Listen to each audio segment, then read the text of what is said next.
Okay. Hello, my dear future chartered accountants. This is CA Chinmaya Hegde, learning partner for CA Final FR and AFM.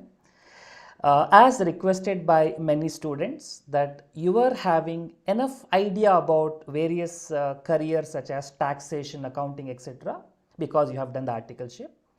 But finance or the fund management is one field where I see lot of students were lacking guidance. So that's when I thought of this session, and today is going to be have a session with Mr. Naveen, ITES PMS fund manager. To give a quick background about him, he is chemical engineer, I think chemical only, no, from BITS Pilani, and then you have Electrical. done electrical, sorry, okay, electrical engineer from BITS Pilani. Then I am MBA has done from Bangalore. Then he's seen highs and lows of Lehman Brothers.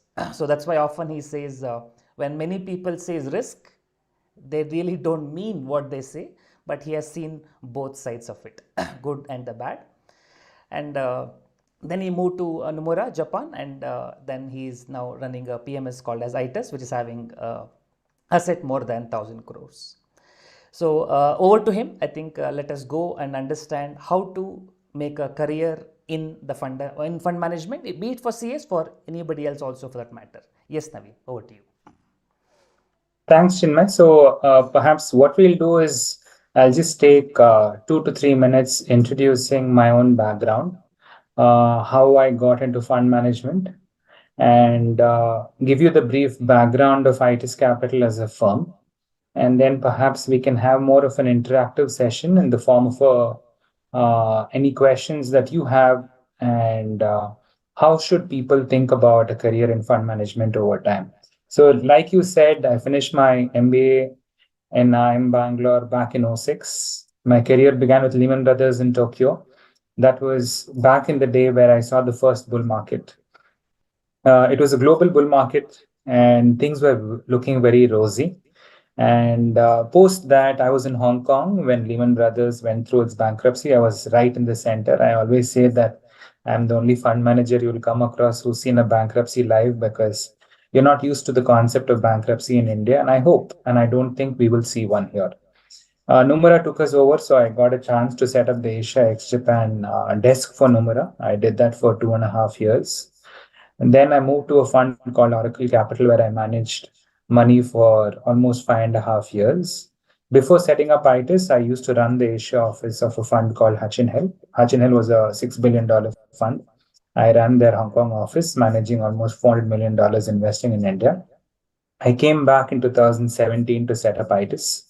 It's been a 7-year journey. Today, we manage around 1,300 crores, investing across listed equities. We run a multi-cap focused fund, and we are a 18-member team across Chennai, Houston, and now a small Bangalore office as well. So this is our background, my own background. And so I am not a CA. I didn't get into fund management. If you look at the track record of many fund managers in India, they come from a CA background. And the thought process is the best people who read balance sheets obviously are CAs, right? Typically, it's very hard for me to hire a CA because I believe the skill set required to be a good analyst comes from more of a human and a psychological background than just reading balance sheets, because that's the easy part of being an analyst. The difficult part of being an analyst, which very few people pay attention to, is reading history, reading psychology, understanding and appreciating the role of arts in fund management rather than just treating it as a science. And I think that's where there is a big gap between how I view fund management versus how the traditional industry views fund management.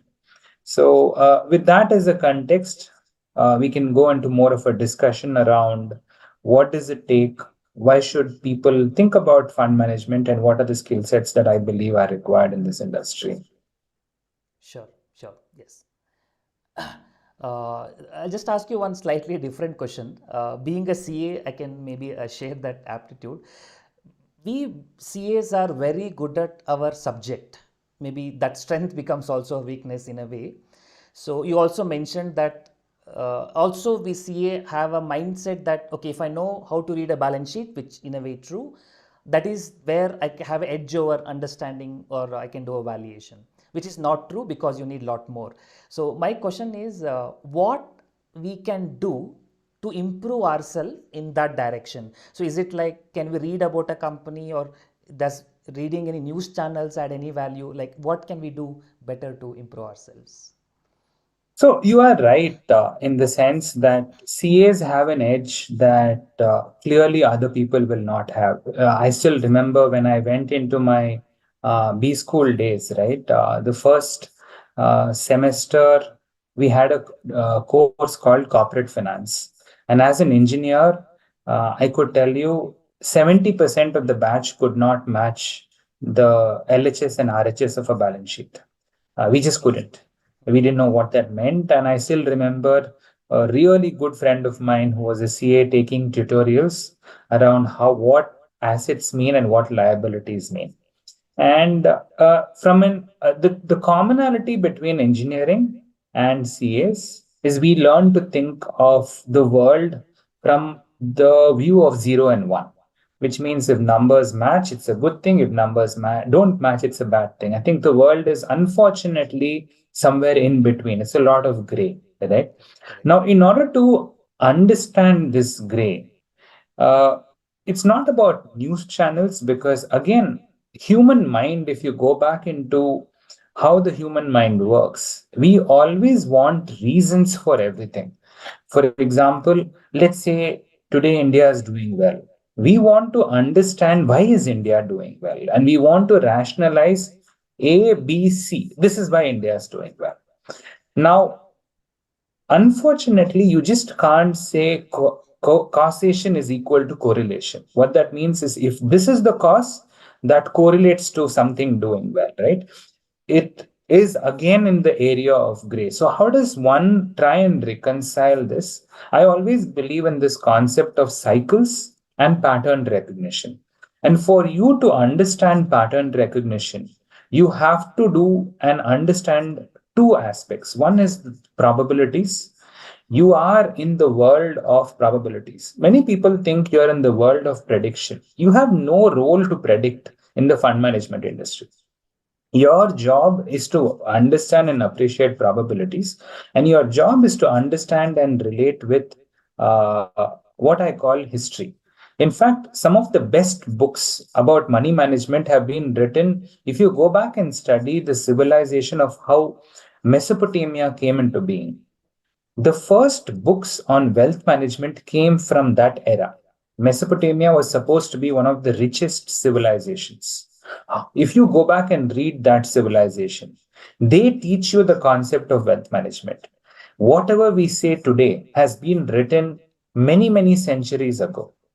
So, what are we talking about, right? It's about saying whatever you see today has happened in some shape, way, or form.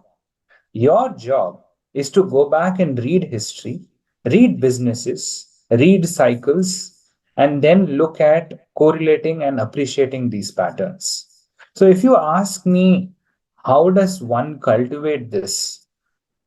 You have to cultivate this with an art and appreciation of history. I don't think there is a shortcut. You have to understand various businesses, and it takes time. So, unless and until you have patience and you give it at least 10, 15, 20 years for you to actually build this, you will not appreciate a lot of what I'm saying. And which is why this is one industry which doesn't have what I call a retirement age or a shelf life. If you have what I call a wealth of experience, how you are at 40 versus how you are at 50 will be very, very different. So, those are the aspects that I think I would want students to appreciate and I would want students to focus on. It's not easy because it requires patience. Sure, sure. Yes, Naveen, thank you. One more thing which I've observed among the student these days is easy access to the market, especially as with the introduction of Zerodha and other new age brokers. It's become easy for the public at large to access and trade and invest and so on.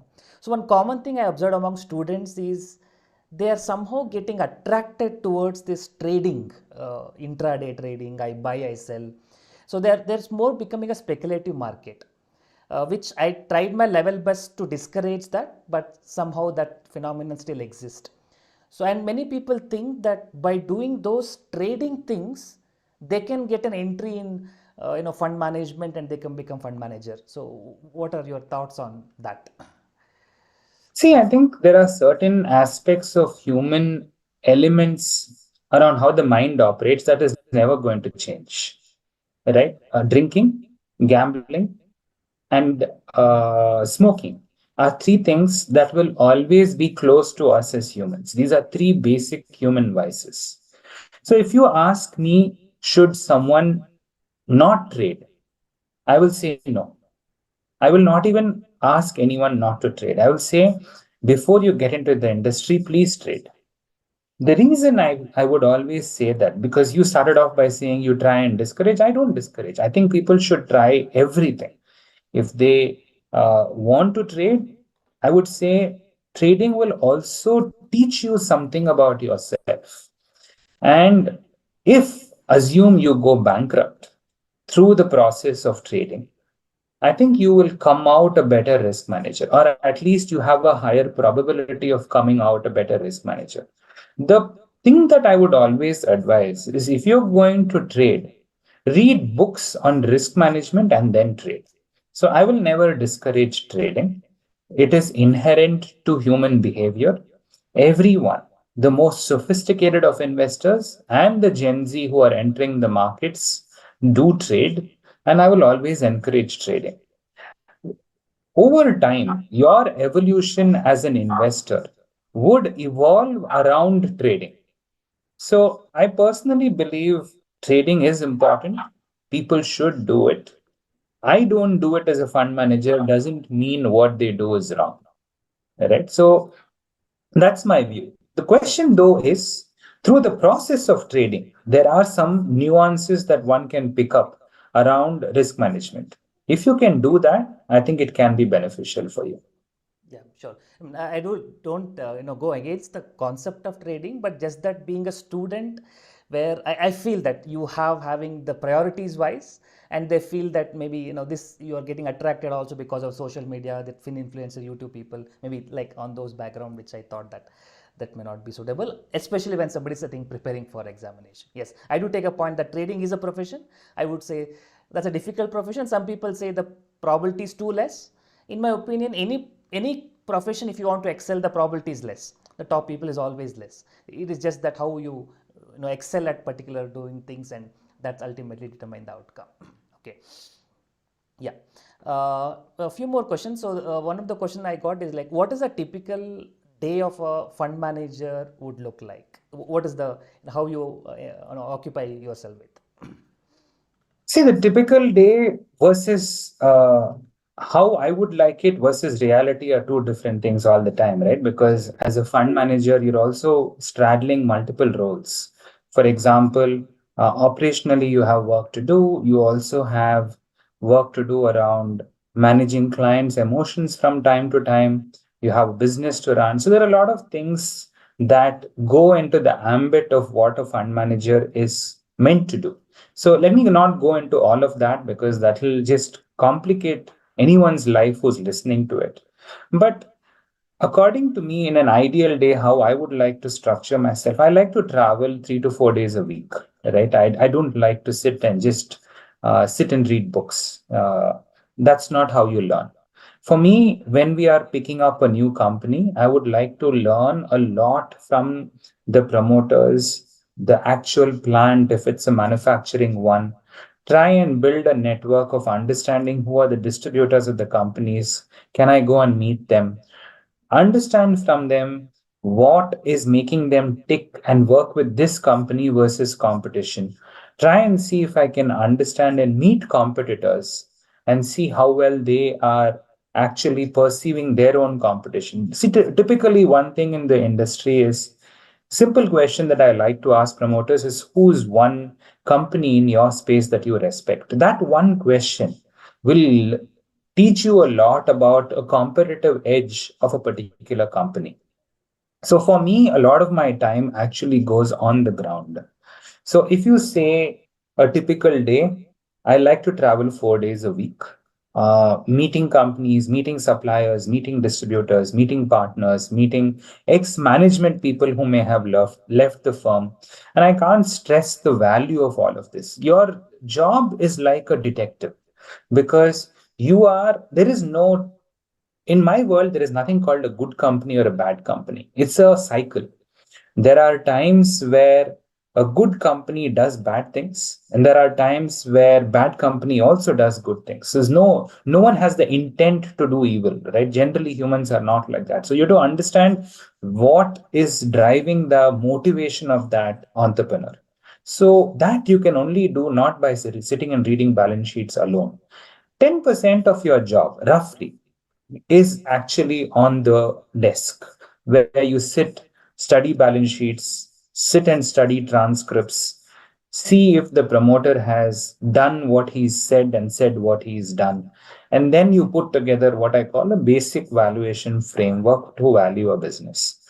So typically, this is how I would split our what I call a week. Rather than a day, I would roughly call it a week.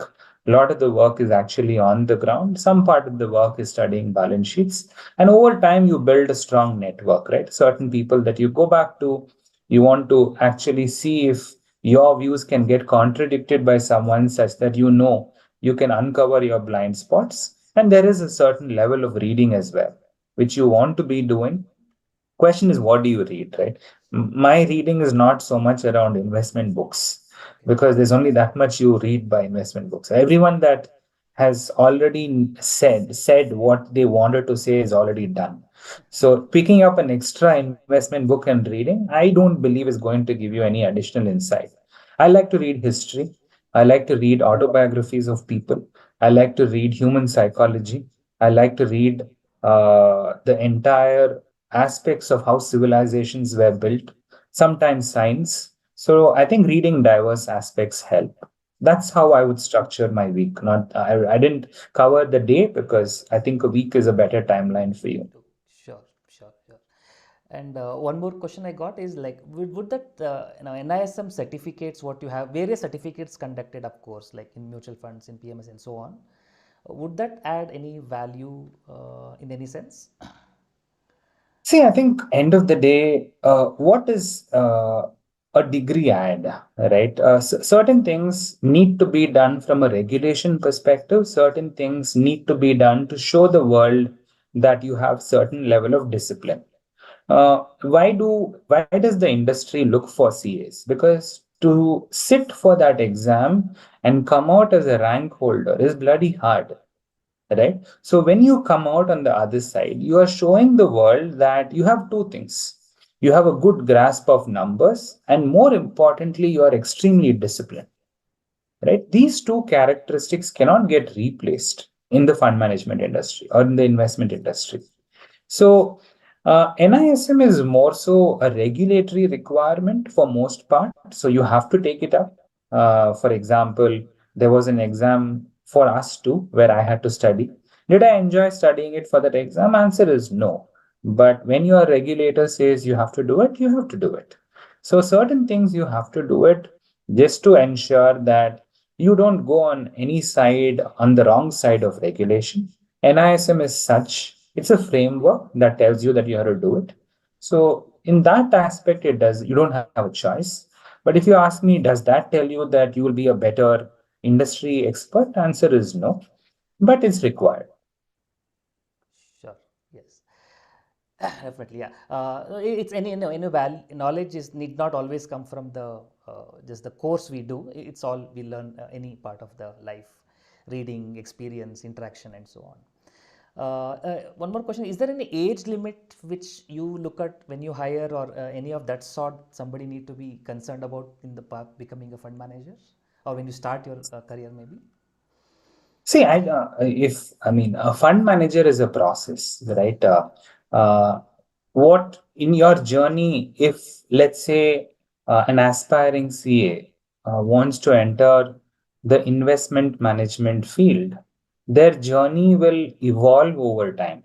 First, It will morph into a role where they will be doing a lot of work on a particular company around the balance sheet and numbers. Then they will actually travel in order to talk to the management, talk to people around the industry, understand and ask the right questions. Then they will learn the art of valuation itself, because valuation is an art, not a science. Right? It's you don't place beyond the point too much of emphasis on a model. It's a guideline to give you a range of outcomes around how you can value a company. And then once you become what I call a good analyst, one important underemphasized skill is communication through writing, because most people don't teach or emphasize on this skill. But the art of writing helps you in terms of clarity of thought. So that's a skill set that I really, really look for. Someone who cannot write, I will personally not hire. I think that's extremely important for me, because I can say what I want. But when I'm putting pen to paper, I have to have a lot of clarity in my thought process. So that's an important skill set that I would really look for. In terms of age, I think end of the day, I'm looking for passion, energy, and the skill sets that I spoke to you about, not really age.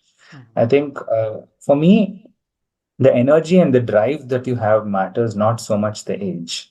So once you have the ingredients of an analyst, you then start covering multiple companies. Then you begin to appreciate risk, and then potentially you have the chance of managing a fund. So it's a journey. I don't think you can fast track it. If you say you want to play cricket for India, you might have extreme amount of talent, but unless and until you go through the first school team, your domestic Ranji trophy, then maybe India under 19, then play for your country, you can fast track it, but then you'll slip, right? So certain things require a certain timeline. And I don't think this is an industry which you should force in order to do things that you're not meant to do. So it's not so much about the timeline, but it's about having the patience to go through this process. Sure, sure. Yes. Uh, the next question, I knew kind of an answer, still I would like to answer for the benefit of people at large. To what extent this theoretical understanding is relevant? Because so many people have read this model, that Walter model, and some models in financial management theories. It is also done long time back, and that also assuming certain situations that may be relevant to understand some context, definitely required to pass the exam. But beyond that, do you see any relevance in the path of becoming a fund management? See, in the investment management field, I always overemphasize common sense. I think common sense is not very common. That is the most important skill set I look for. Uh, my simple test when I speak to people is, can you explain things to me, assuming I'm dumb? Think of me as a fifth grade student. If you cannot explain how you look at a business, I will not hold you in very high regard. So, the more complicated jargon you use, it will put me off. Jargon is generally used in order to mask your lack of knowledge. That's how I think about jargons and models and all of that. Because end of the day, the market is not always efficient in the short term. It shows its efficiency in the long term. So if you believe, then that's the reason alpha can be generated over time, right? Because you look for these inefficiencies. It can come because of short term expectations, it can come because of earnings not meeting expectations, whatever, right? So beyond the point, models don't matter to me. What matters is common sense, your understanding of the world, and your ability to simplify things. That's just me, and that's how I think about the world. People could have different opinions of the world, but since you asked me my personal view, I'm not a big fan of modeling. Yeah, sure, definitely. Uh, since you said at the beginning, you look at various qualities, what are the typical things that CA actually lack on the negative side? Like you said, you look forward to few things, but you would have, in whatever your circle, you have come across that CAs really are not so good at, that they are not fit for fund management. we're not generalizing that CAs have a negative quality, but what do you think, in your opinion, which is not actually matching the expectation in the industry of fund management from a CA No, I perspective? think the transition from CA to fund management takes time, right? Ideally, it is a CA to an investment analyst to covering companies, to covering sectors, to having a broad range of industry knowledge, and finally becoming a fund manager after having a view on risk. So let's take it step by step. I don't think, I mean, see, end of the day, anyone, I always believe if you have curiosity within you, you have the core ingredient of becoming a good investment analyst. If you approach the world from purely numbers perspective, I think you will not appreciate the art of investing. You will appreciate the science of investing. Investing has two components to it.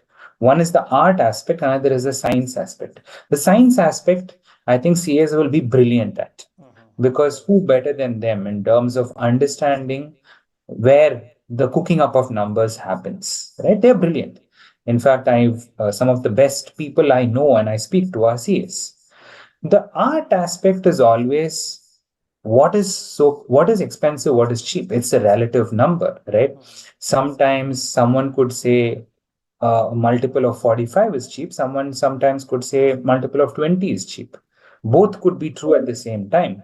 And unless and until you contextualize this with the aspect of growth, industry, where you are, you will not appreciate these things. So that's the art of investing. I think because you are trained so much from numbers perspective, it's the same thing around engineering too, because everything worked in the concept of 0 and 1, where outcome is more important than process. The art of investing is underappreciated. So I think if someone can balance out these two, as well as, I think generally the course does not lend itself into writing and communication. So if these three can be balanced, I think you will get a very well-rounded investment analyst. Okay, That's what I would say. sure. Yeah, yeah. I think we are almost close to the end of the session time. We are towards the end. I think I've covered all the questions.